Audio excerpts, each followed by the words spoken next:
এখন কি বিরিয়ানি তোলা হচ্ছে, তাই তো? দেখুন আমাকে ভিডিও করো না কেন? ঠিক আছে।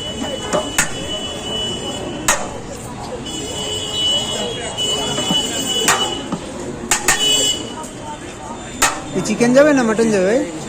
পেঁয়াজের পিস দেখো, মাংস রেয়াজি দুটোই আছে আমাদের একদম রেয়াজি মাটন তো দাদা, পুরো রেয়াজি মাটন একদম। দেখো রেয়াজি মাটন দিয়ে, এটাও কি আনলিমিটেড বিরিয়ানি তো? রেয়াজি মাটন দিয়ে পাওয়া যায় না সলিড, দেখুন পিওর সলিড, একদম পিওর সলিড একদম।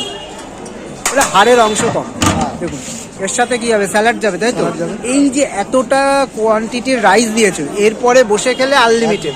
দাদা তোমার দোকানে তো আমি অনেকদিন ধরে আসি, তা মানে হাইয়েস্ট এই এতটা কোয়ান্টিটিতে তুমি সবাইকেই দাও, তারপরে মানে আর কি নেয় কেউ? হ্যাঁ না, আর সেরকম দেখো নেয় না বলবো না, নেয় কিন্তু পরিশ্রম মানে সংখ্যায় কম, যেহেতু আমাদের জিনিসটা অনেকটা দেওয়া হয়, সংখ্যায় কম। মানে নিলে একবার দেখুন